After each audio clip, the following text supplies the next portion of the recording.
আচ্ছা, এবার তুমি পাটা নিচে নেবে, দাঁড়াও, পাটা নিচে করো, হ্যাঁ নেবে। আমি তো মাছটা কাটছি, মাছটা কাটছি। এটা হচ্ছে কি মাছ, তুমি দেখে বলো মাছটা কি মাছ, বলো তো বন্ধুরা কি মাছ। এই দেখো, এইদিকে দেখাও, ঠাম্মু বসে আছে, ঠাম্মু কিন্তু রান্না করবে, বলে দাও। এই ঠাম্মু রান্না করবে।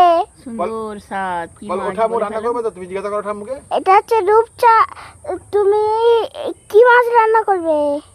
কি মাছ বন্ধুরা বলো, আমি কিন্তু রান্না করবো দারুণ আদা আর পেঁয়াজ ঠাম্মুকে রসুন। বলো তুমি রান্না করবে তো, আমি খাবো। তুমি রান্না করবে তো আমি খাবো। হ্যাঁ অবশ্যই। এ দেখ পেটের ভেতরে কি ছিল, দেখ। এই দেখো। কি হয়েছে? না ভালো করে, ফোনটা কোথায় ঘুরে যাচ্ছে। না ঠিক আছে। না না, এগুলো সব নাড়ি মুড়ি চর্বি হয়েছে, দেখো চর্বি, ওই যে ওগুলো, এই চর্বি, এটা মাছের, এই দেখো চর্বি, ওটা চর্বি না ডিম? চর্বি, ডিম নয়, এটা পাকস্থলী। করছে দেখো। এটা কিন্তু দেখি পাকস্থলীটা কাটছি, দেখো দেখাতে কি এর মধ্যে কি আছে দেখি। এই দেখো মনে, দেখো দেখো খাবার খেয়েছি। দেখো ভাত, এ দেখো ভাত, আমি ভাত দিয়েছিলাম।